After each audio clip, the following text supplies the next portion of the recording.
트럼프 대통령이 집권이기 1주년을 맞아 기자회견을 가졌습니다. 트럼프 대통령은 수출과 투자는 늘고 적자가 줄었다는 점을 강조했습니다. 캘리포니아주에서 또다시 편의점 강도가 이어지고 있습니다.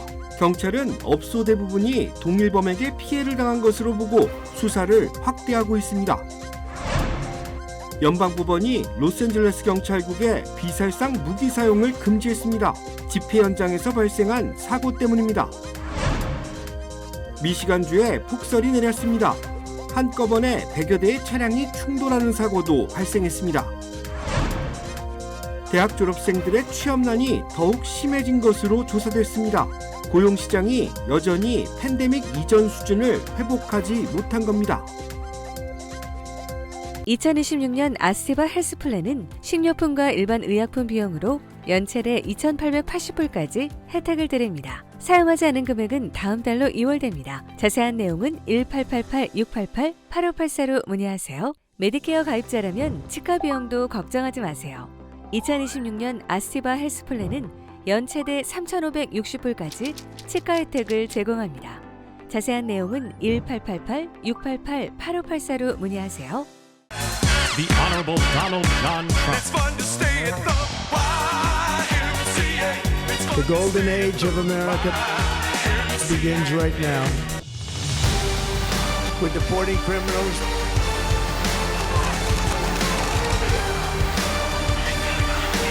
Our country, and it's been ripped off for more than 50 years.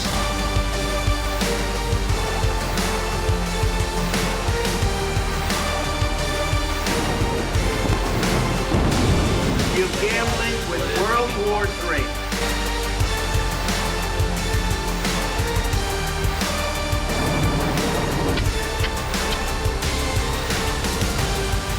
But one way or the other, we're going to have freedom. Our nation is strong. America is respected. And our country is back, stronger than ever before.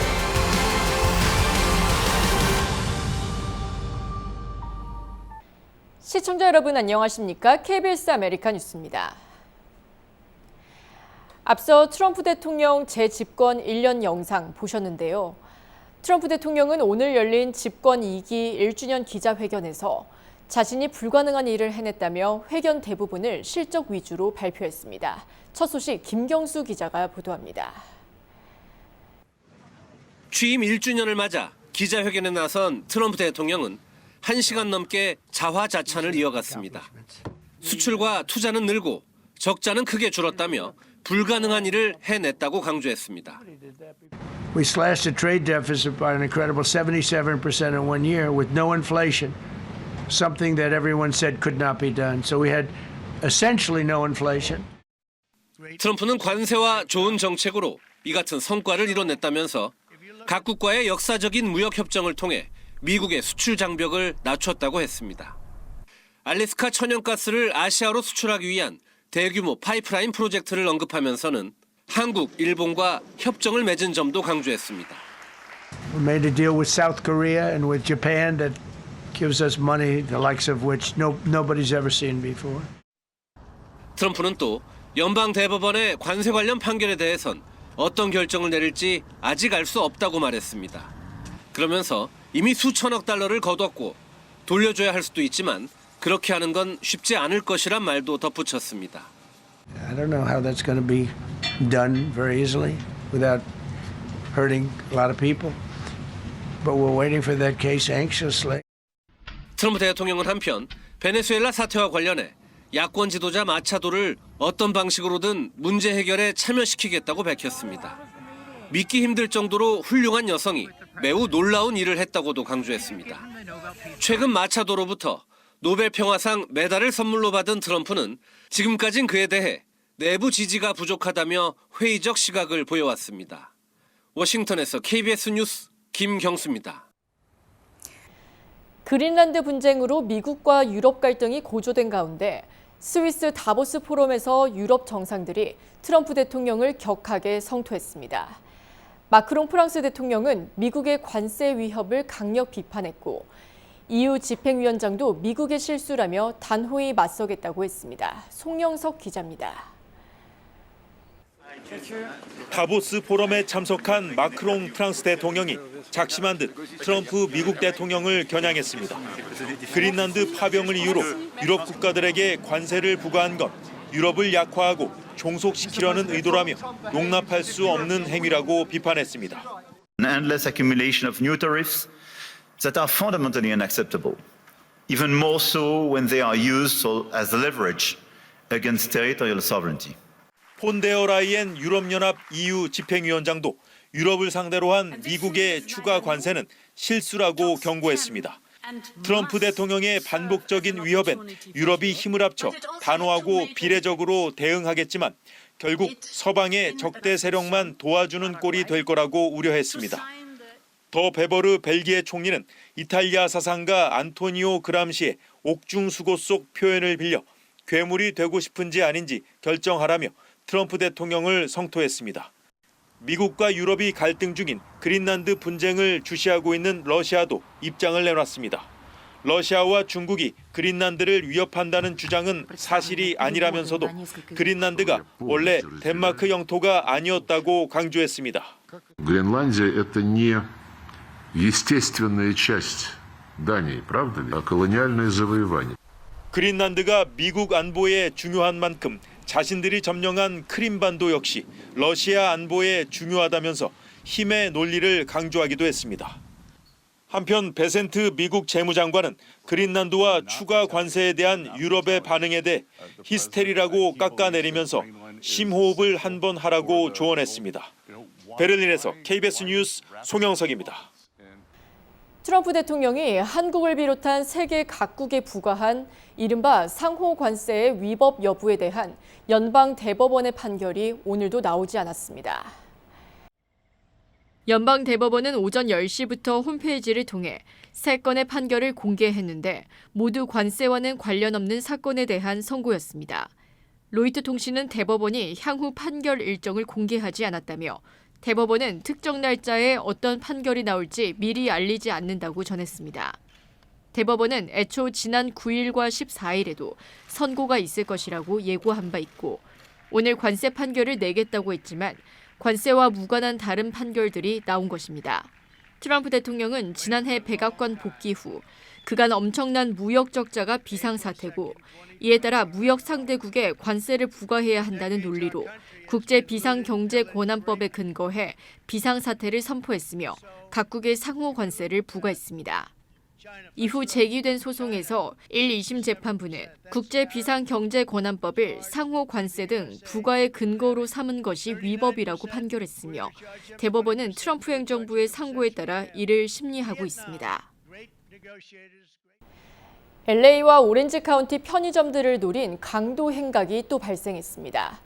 여러 명이 떼를 지어 짧은 시간 동안 여러 곳의 편의점을 습격했는데요. 윤범수 기자가 보도합니다. 이스트 로스앤젤레스의 한 세븐일레븐 편의점입니다. 은색 세단 차량에서 복면에 후드를 뒤집어 쓴 남성 5명이 한꺼번에 내립니다. 4명이 가게 안으로 들어가고 남은 1명은 밖에서 망을 봅니다. 안으로 들어온 강도들은 망설임 없이 계산대를 뛰어넘어 양쪽에 있는 2대의 현금 출납기를 통째로 뜯어냅니다. 이어 밖으로 빠져나와 다시 차를 타고 현장을 벗어나기까지 걸린 시간은 1분이 채 되지 않았습니다. 편의점 강도 피해는 이곳만이 아니었습니다. 오렌지 카운티 애나하임과 브레아, 산타애나에 있는 세븐일레븐 편의점 4곳이 어제 심야 시간대에 연쇄적으로 강도 피해를 입었습니다. 경찰은 CCTV 확인 결과 범인들의 옷차림새와 계산대를 뛰어넘는 범행 수법, 범행에 사용한 차량이 모두 비슷한 것으로 보아 동일범들의 소행으로 보고 수사를 확대하고 있습니다. 24시간 영업을 하는 편의점들을 대상으로 한 강도 행각은 끊이지 않고 있습니다. 하룻밤 사이 여러 곳을 돌며 매장을 습격하는 조직적인 범행 양상을 보이면서 편의점 업주와 직원, 인근 주민들의 불안감은 극에 달하고 있습니다. 지난해에도 한인타운 주유소를 포함해 5곳의 편의점이 하룻밤 사이에 연쇄 강도를 당했는데 체포된 용의자들 중 상당수는 10대와 20대 갱단원들인 것으로 나타났습니다. 앞서 지난주에는 샌퍼난도 밸리에 있는 세븐일레븐에서 최소 3차례 강도 행각을 벌인 20대 용의자들이 체포 기소된 바 있습니다. 최근 관련 범죄에 대한 처벌 수위가 강화된 가운데 사법당국은 이들 용의자들이 최소 10년형 이상을 선고받을 수 있다고 밝혔습니다. 경찰은 각 지역의 사건들 사이의 연관성을 정밀 조사하며 수사망을 좁히고 있습니다. KBS 뉴스 윤범수입니다. 로스앤젤레스 시위 현장에서 사용되어 온 LAPD의 비살상용 발사체를 두고 연방법원이 즉시 전면 사용 금지 결정을 내렸습니다. 문제가 된 무기는 경찰이 시위 진압에 사용해온 40mm 비살상용 발사체입니다. 소형 캔 크기의 탄환을 고속으로 발사하는 장비로 군중 해산 과정에서 사용돼 왔습니다. 연방법원은 이미 지난 2021년 이 무기에 대해 엄격한 사용 제한을 명령한 바 있습니다.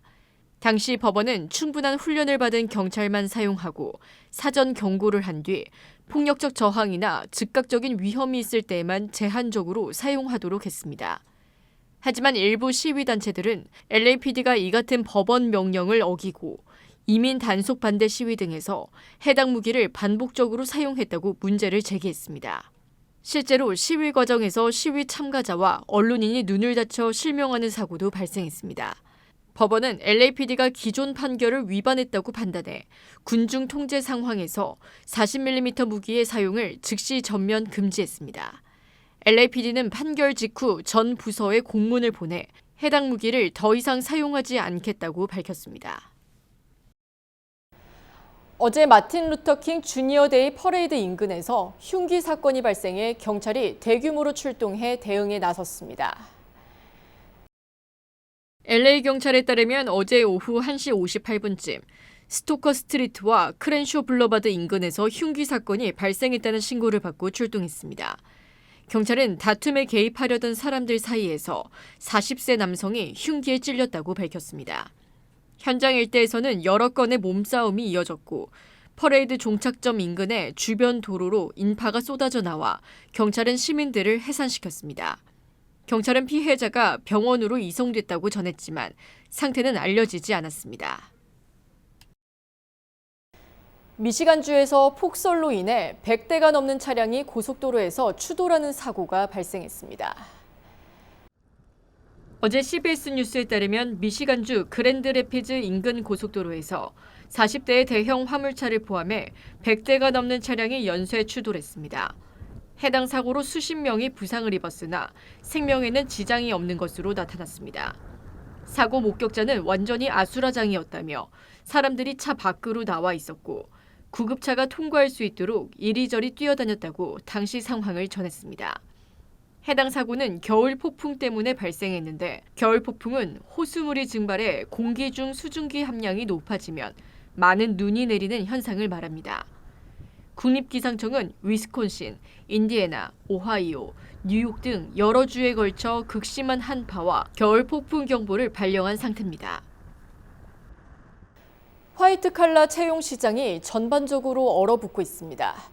명문대 MBA 졸업생들조차 취업에 어려움을 겪고 있는 것으로 드러났습니다. KBTV 김은지 기자입니다.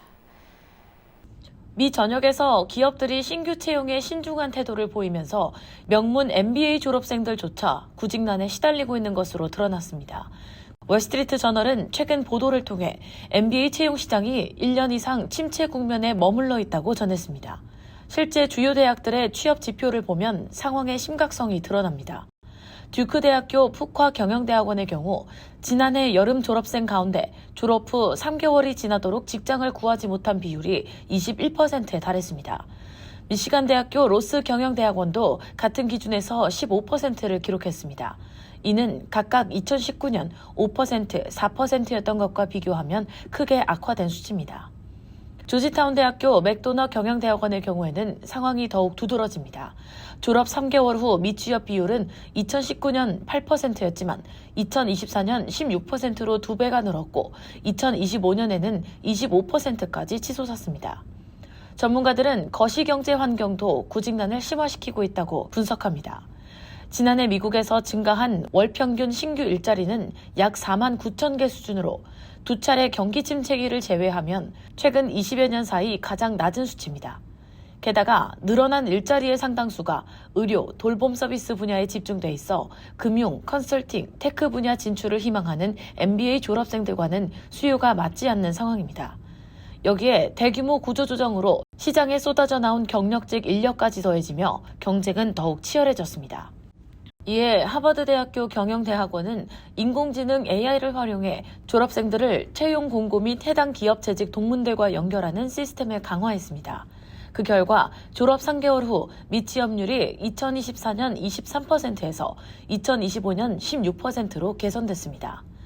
하지만 전반적인 MBA 고용 시장은 여전히 코로나19 이전 수준을 회복하지 못하고 있다는 지적입니다. 고학력, 고스펙 인재들이 장기 구직에 나서는 시대가 됐다는 분석이 나오고 있습니다. KBTV 뉴스 김은지입니다. 앤디 제시 아마존 최고 경영자가 트럼프 대통령의 관세 정책이 일부 상품 가격에 점차 반영되기 시작했다고 밝혔습니다. 제시 CEO는 관세로 인한 비용 증가가 가격에 서서히 스며들고 있다고 밝혔습니다. 아마존과 다수의 제3자 판매자들은 관세 시행에 대비해 재고를 선매입하며 가격 인상을 억제하려 했지만 해당 재고는 지난해 가을 대부분 소진돼 일부 판매자들은 비용 상승분을 가격에 반영하기 시작한 것으로 나타났습니다. 한편 제시 CEO는 관세에도 불구하고 소비자들은 전반적으로 견조한 소비 흐름을 유지하고 있다고 평가했습니다. 다만 일부 소비자들은 더 저렴한 상품으로 이동하거나 할인 상품을 찾는 경향을 보이는 반면 고가의 선택적 소비재 구매를 미루는 사례도 늘고 있다고 덧붙였습니다. 텍사스 댈러스에 또 하나의 뉴욕 증권거래소가 들어서면서 뉴욕 금융중심지의 위상이 흔들릴 수 있다는 우려가 커지고 있습니다. KBTV 신영주 기자입니다. 텍사스 댈러스에 또 하나의 뉴욕 증권거래소 전자거래 거점이 들어서면서 뉴욕 금융중심지의 경쟁력 약화를 둘러싼 논란이 확산되고 있습니다. 지난해 3월부터 운영에 들어간 뉴욕 증권거래소 텍사스는 기존 시카고 거래 기능을 이전해 출범한 전자거래 중심지로 뉴욕과 댈러스가 동시에 운영되는 사실상의 이원체제입니다.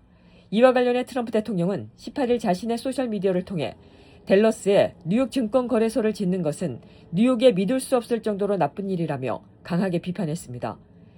하지만 시장의 시선은 엇갈립니다. 폭스 비즈니스는 에릭 존슨 댈러스 시장의 발언을 인용해 뉴욕 금융기관의 댈러스 이전이 이미 피할 수 없는 흐름이라고 전했습니다. 존슨 시장은 뉴욕의 높은 세율과 규제가 기업 이탈을 가속화하고 있다고 주장했습니다. 실제 수치도 이런 흐름을 뒷받침합니다. 지난 10년 동안 38만 명이 넘는 뉴욕 주민이 플로리다로 이주했고 이 과정에서 약 370억 달러의 과세 소득이 뉴욕을 떠났습니다. 텍사스 역시 캘리포니아에서 유입된 36만 명의 주민과 함께 210억 달러 규모의 자산을 흡수하며 새로운 경제 거점으로 부상했습니다.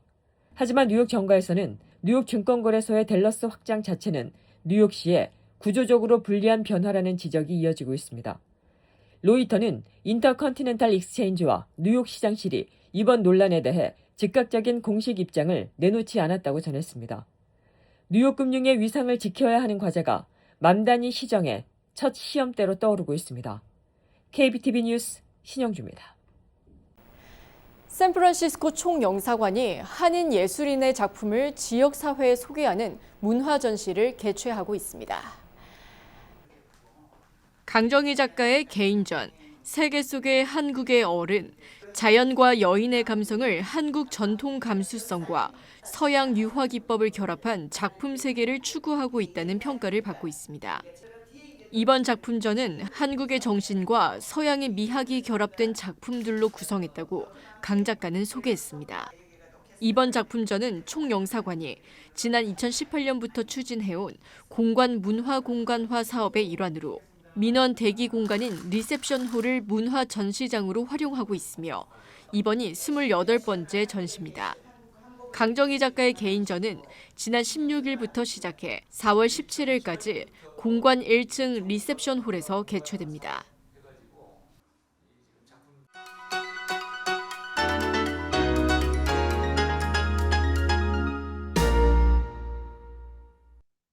주식시장은 오늘도 하락했습니다. 15주 만이자 올해 들어 최대 낙폭을 기록하며 사실상 초토화됐는데요. 내스닥이 2.39%나 폭락한 가운데 매그니피선트 세븐은 지난 14일 이후 불과 3일 만에 또다시 전 종목 모두 동반 하락하며 위기감을 조성했습니다. 그린랜드 이슈와 함께 유럽 8개국에 관세를 부과한다는 트럼프 대통령의 공격적 발언은 매도 심리에 불을 붙였습니다. 여기에 10년 만기 국채금리가 5개월 최고치로 치솟은 가운데 오늘로 예상됐던 대법원 관세 판결이 세 차례나 연기되며 불확실성을 키운 점도 투자 심리를 압박하는 부담으로 작용했는데요.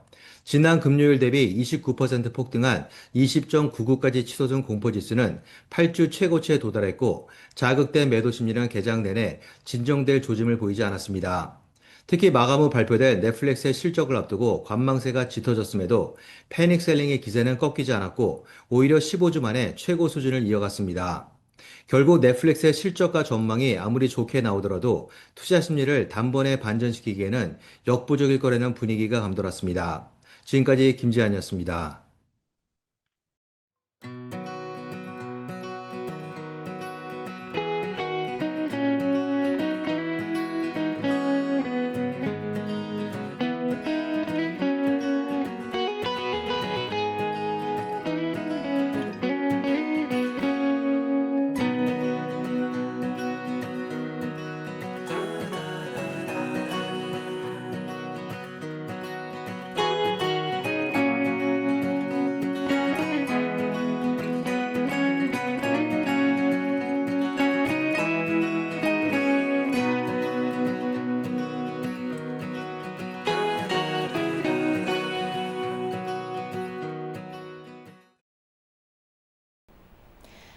KBS 아메리칸 뉴스 오늘 소식은 여기까지입니다. 저는 내일 다시 찾아뵙겠습니다.